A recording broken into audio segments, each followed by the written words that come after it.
anybody can lead in times of non-pressure, very relaxed, very just low-key environments. The greatest leaders can really lead. They can really create. They can really be innovative in times of difficulty, in times of intense pressure, and they can create a diamond out of the rough.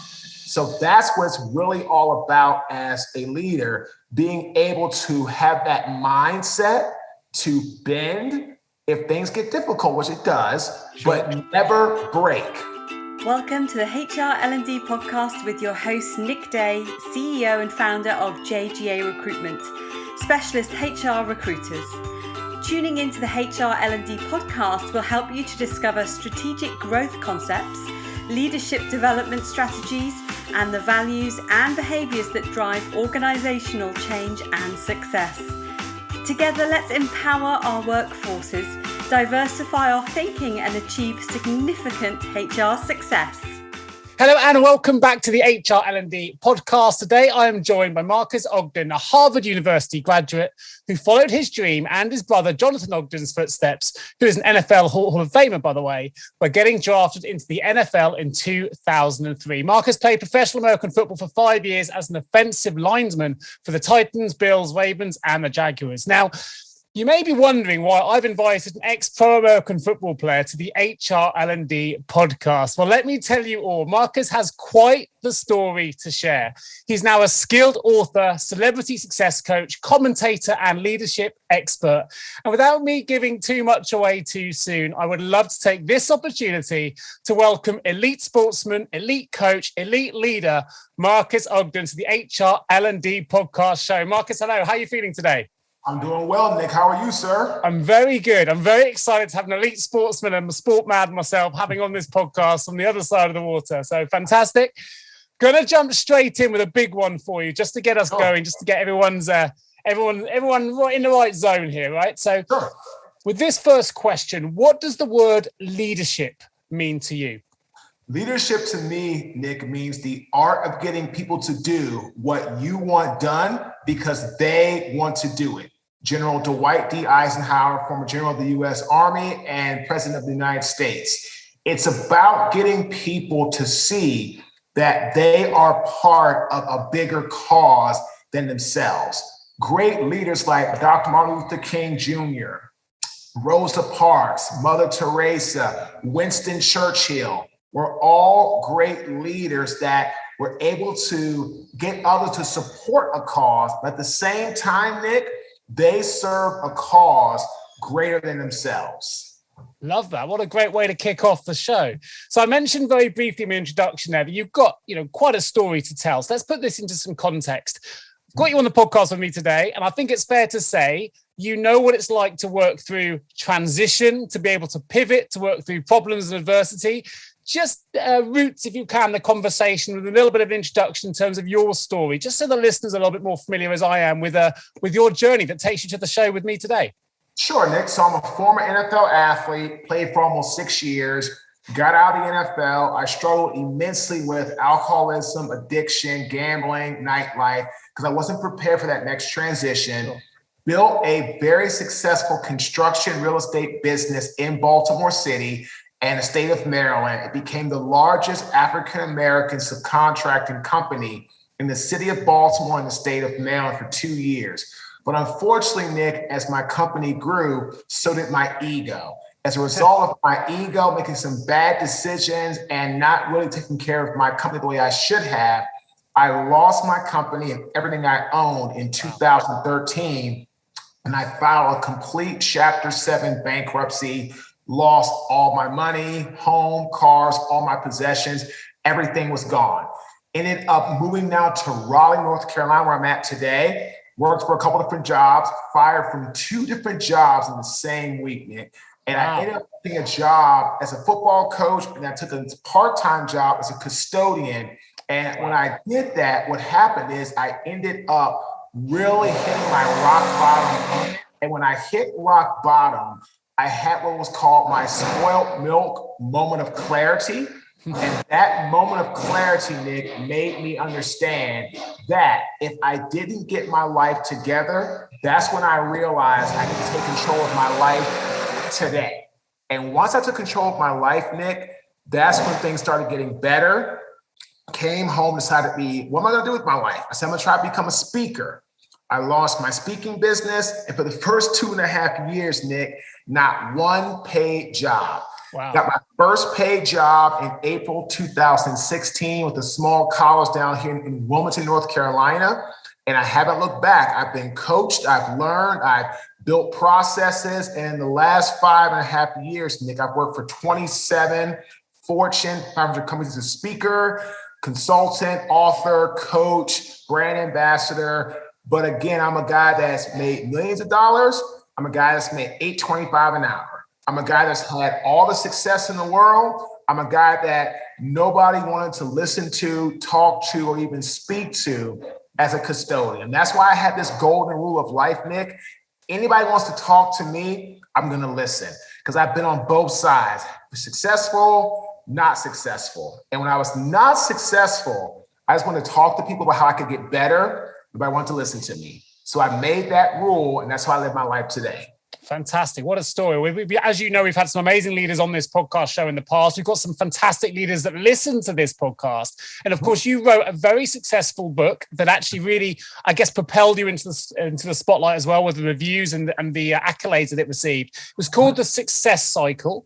And I wondered, within that book, you also talk about an acronym, which is LEAD, L-E-A-D. So I wonder if you could tell us a bit about the book and a bit about that acronym, if you can break it down for us. Sure. So the book is called The Success Cycle. It was published in 2020. It focuses on 3 major factors, Nick: ambition, create your blueprint for your life; drive, be inspired over motivated; and hard work, focus on yourself, not the competition.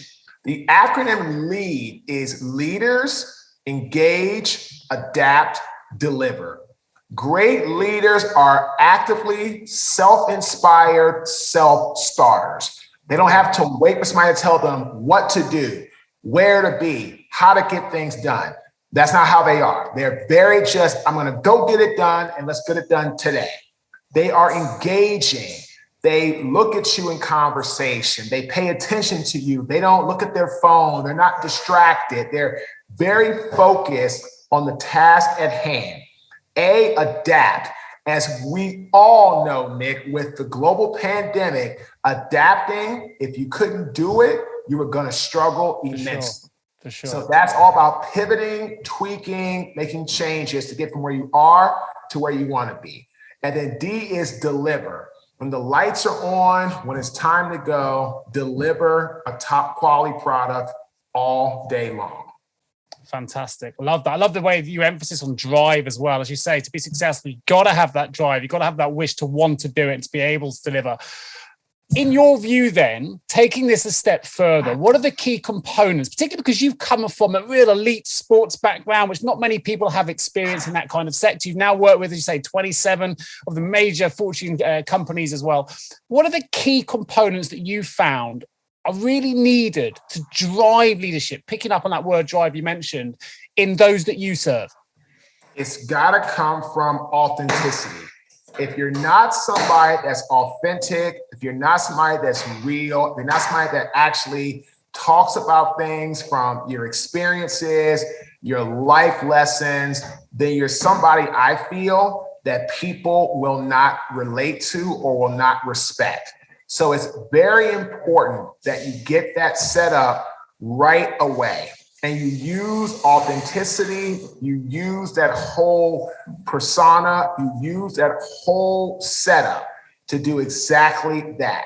Get yourself in a position where people can understand that you're coming from a place of experiences, living it. And that, I feel, is going to help you separate yourself and be a more humble, more realistic, more engaging, creating an emotional connection with people type of a leader.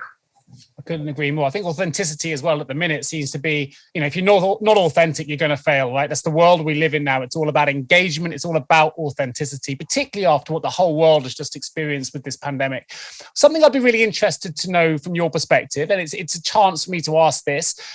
You are now, considered a real celebrity coach almost in the realm of leadership. But have you used your elite sports background to kind of call upon, or have you pulled aspects of the kind of unique experiences you've had as an elite sportsman to give you some of the skills that you're now utilizing as a leadership coach? Oh, absolutely. Especially, Nick, around mindset, developing and sustaining that thought process to get you from where you are to where you want to be. That is huge. And if you don't have that type of mindset to be someone that says that can bend but never break, then you won't succeed as a leader. Because as a leader, you have to perform under high, and most of the times, high intensive pressure situations. And if you cannot do that, if you cannot execute what needs to be executed, Nick, you will not ever really reach your full potential. Because anybody can lead in times of non-pressure, very relaxed, very just low-key environments. The greatest leaders can really lead, they can really create, they can really be innovative in times of difficulty, in times of intense pressure, and they can create a diamond out of the rough. So that's what it's really all about as a leader, being able to have that mindset to bend if things get difficult, which it does, but never break under any circumstances. And have you found that there's, let me change this around. How much of this is nurture versus nature? Because you've got a brother who's a Hall of Famer NFL player as well. And to have two people in the same family make it to the top of elite sports is very, very rare. Is this been instilled in you from a very young age to be driven, to push, or have you had to find this from inside yourself, or is it a bit of both? Bit of both. So we literally came from that perspective of getting things done through nature. But again, as we've grown, as we have developed, it's been also nurture, learning, process, growth, strategy, and how to approach things at that level. So it's a little bit of everything. It's just a good combination. And I really feel that it comes from, you have to have that certain type of psyche, that certain type of mental capacity from a young age, right? Born with it, or at least have been around it for a long time, where it's like nature in secondhand. But as you grow older and you want to become a more in-depth, a more sophisticated, a more very seasoned leader, then nurture, where you're learning from people, learning from others' mistakes, getting coaching, listening to podcasts like yours, all those different parts are going to be really big in that regard. Have you ever asked yourself, how can any recruiter understand my HR recruitment challenges? Please don't give up on your hiring challenges just yet. Here at JGA HR Recruitment, we appreciate the difficulties associated with attracting, recruiting, and retaining top human resources talent. We also understand just how costly a poor hire can be. JGA HR Recruitment would like to partner with you to help you overcome your hiring challenges. Contact us today on 01727 800 377 or visit jgarecruitment.com to find out more. For those listening, you are in my world, and I'm going to put a link to your website so everyone can see it in the episode notes, which is marquesogden.com. You are definitely an influencer in the world of learning and development, particularly in the world of leadership coaching, which we've talked about, and there's loads and loads of resources available on your website, which I'm going to lead our listeners to in the episode notes. But has there been someone who's been really influential on your own career? Who have you looked up to as an influencer that's helped guide you to where you've got to today? So there's two people. One, of course, is my father, who was my guiding light. He passed away when he was 25. When I was 25. Sorry. So, but when he was here, he taught me a lot. Then I also went through a program called NAPSA, and it's really designed to help teach athletes how to take their skill sets that they've learned from being an athlete in the locker room, their traits, and develop that into being a very sophisticated, well-spoken, highly sought after coach, consultant, workshop provider. And Brad Mitchell, who is the creator of NAPSA, is my mentor, somebody that I have looked up to. We met in 2018, March at Penn State. And ever since then, I have always stayed very close to him. I've always stayed very connected with him. And it's really helped me in a major way develop into who I am today. And how much importance would you put on? We've got lots of HR leaders listening to this who may not have considered the requirement to need a coach for themselves. Maybe they're at the top of their own professions. They don't know where to go for that, that coaching, as you put it, or that mentorship. How much importance would you put on someone gaining mentorship, no matter what level you are, in terms of helping them get to the next level? Because you've been mentored and coached throughout your entire career, both as a sportsman and now with the reference you've just made. So how much emphasis would you put, how much importance would you put on mentorship? So I was going to say three people's name, and I'm going to go through, they all have a coach. Okay. Number one, Tony Robbins. I mean, the guru of our time. Yeah, for sure. Has a coach, okay? Yeah. Bill Gates, one of the most successful men of our time, has a coach. Yeah. Warren Buffett, one of the most successful financial wizards to ever hit the earth.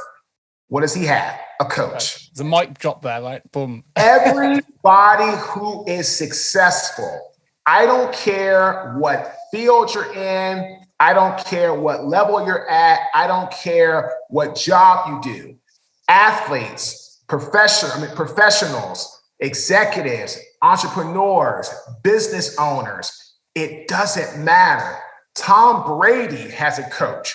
Tony Robbins is Tom Brady's coach. Okay. We all need somebody, Nick, to talk to, bounce ideas off of, talk strategy, get things done. We need that.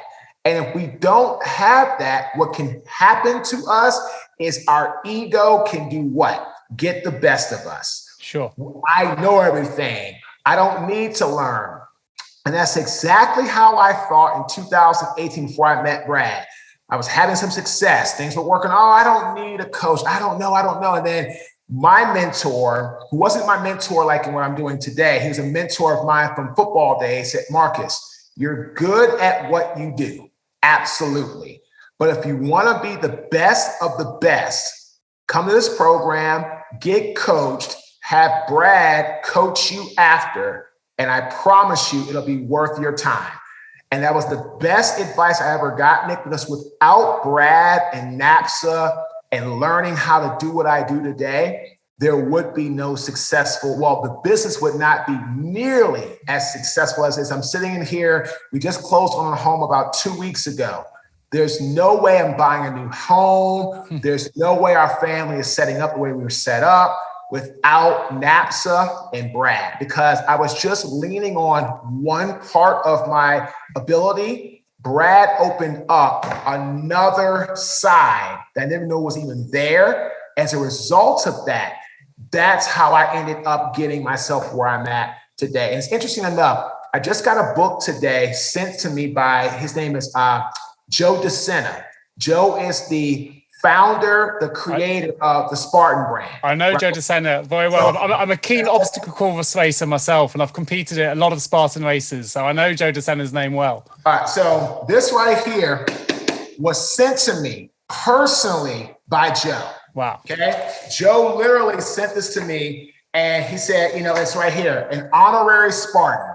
And I bring this up because Joe DeSena talks about the way in which he was able to adapt through COVID, the coaching he has gotten, and without the coaching, he would be where he's at. But for your audience listening, if this man has a coach, if this man reached out to me, I was on his podcast, and he said, Marques, you're a very good leader. You could be helping a lot of people. But if he has a coach, if he says, I'm somebody that needs to be in his circle and I have a coach, I don't care what level you're at as an HR executive, you can always push for more. Plain and simple. Totally agree. I think you've put that very well. I'm also a big fan of Joe DeSena, by the way. Not everyone will know who he is, but I recommend anyone listening to this goes and looks it up. Particularly if you've done your own Spartan or obstacle course race. So look, let's assume I'm an HR and L&D leader. I'm listening to this podcast right now, Marques, and I want to create and sustain, which is important, a winning culture within my workforce. How do I go about doing that? 3 things you need to do. Make sure from the bottom to the top, your company has excellent customer service. Number 2, it has quality products that deliver client satisfaction. And number 1, strong operational excellence. If all 3 of those things are working together in harmony, Nick, you will have a healthy, sustainable culture that can drive profit, that can drive inclusion, and it can also drive a warm and welcoming atmosphere. Great. Now, sometimes being at the top of your game, it can be quite a lonely place. It can be, a little bit isolating. So what do you think, from your perspective, is the hardest thing, particularly with your career today, the hardest part of being a leader? What's the things we need to look out for to make sure we can stay on top of the game when it does get difficult? It's hard to find a coach that we feel can help us continue to grow. And I'll tell your audience this one tip. Find a coach that's authentic, that's real, that doesn't try to act perfect. I lost everything, Nick, everything. Yeah. And because of what I lost, I can help my clients not make my same mistakes. Matter of fact, my tagline is to help you not make the same mistakes that I did. That's what it is. Sure. Great. Now, company culture in today's world, it's more important than ever. We touched upon this right at the start of the podcast. We know employee engagement is deemed to be the critical ingredient behind corporate success, and it's often brought out of being inclusive, positive, and all these things that are wrapped into that employee engagement piece. With this in mind, can you tell us all why it's really important that employee behaviors, missions, values, and all those things align with company visions and goals if organizations really want to achieve their maximum success? If a company's employees are not aligned with the mission and value of the organization they work for, that organization will never, ever succeed, because the people are not doing what is reflecting of the organization. And when that doesn't happen, Nick, then there's no real drive, there's no inspiration, there's no breathing hope into that whole organization for greatness. You've got more motivation, external factors, money, fame, notoriety that are driving that ship or driving that engine. So if you have no alignment around a shared unified vision with the employees of the organization, at some point, we saw this a lot in the pandemic, that organization, unfortunately, will fall because it's not driven, it's not fueled by the right type of gas. Yeah, love that. Now, I know that you are very much a leadership coach in demand, Marques. I haven't got you all day as much, so I'd like to have you for a little bit longer. So I'd like to finish with this question before we open the vault, if we may, which is, as someone who, let's be honest, is testament to the old adage that if you get knocked down, you must get back up again, which you've clearly done. I'd like to ask you this. If we were struggling and we need to pivot, if things aren't going the way we wanted them to, if we are dealt a bad hand or there's unforeseen circumstances like the pandemic, whatever it might be, we've taken a fall, we're a leader and we don't know how to get back up again, what would you tell them? Focus on 3 biggest strengths you possess. What 3 things do you do well? Focus on that and make that the foundation of your pivot going forward. We all know we can improve. Great. And I respect that. And I agree. But to really get your mindset, Nick, into the right framework to move forward, what 3 things do you do best? And then build from there. That will help you pivot, because that's how I pivoted from a struggling, bankrupt, broke individual to now a successful speaker, coach, consultant, podcast co-host, and all those different things. So focus on your 3 biggest strengths and build from there. Amazing. Fantastic. Very quickly then, short, sharp answers. You're hard hitting as it is, Marques. This will be really easy for you. We're going to open the HR L&D vault. Opening the L&D vault. So in hindsight, what's the one thing you know now that you wish you knew when you began your career? Listen to the trusted team you've hired. Fantastic. If you can give one piece of advice to the world to help everyone become more inclusive, what would it be? Be active listeners, not busy talkers. And if you had the opportunity, what advice would you give a younger self to someone just starting out in the world, a younger Marques? What advice would you be giving them now? Hire a coach to keep yourself out of trouble. And last but not least, what is the guiding principle or behavior you see in every single great leader? Discipline to be able to get things done that need to be done. Marques, absolutely fantastic having you here. Listen, if people want to reach out, they want to find out more, there is, of course, marquesogden.com. I will put the link in the episode notes. Is there anywhere else you'd like me to direct the traffic to, Marques, to find out more about what you're doing? They can email me at marques@marquesogden.com. Connect with us, get in touch with us, and let's have a chat. Fantastic. I'll put that in the episode notes. There is a 26-week, there's a 52-week coaching plan on there as well on the website. There are online courses. There are leadership videos. You can also get the book from Amazon, The Success Cycle. I'll put all of those links in the episode notes. Just leaves me to say, Marques Ogden, thank you so much for joining me today on the HR L&D podcast. It's been an absolute pleasure. And of course, I look forward to bringing you all the next episode real soon. Marques, thank you. Thanks a lot, Nick. My pleasure. Thank you so much for tuning into the HR L&D podcast with your host, Nick Day, CEO of JGA Recruitment Specialist HR Recruiters. If you need any help with a current HR or L&D vacancy, then please get in touch with Nick and his team. All contact details can be found in the episode notes. In the meantime, to make sure you never miss a future episode, please subscribe to the show through any of your favorite podcast channels. Till next time.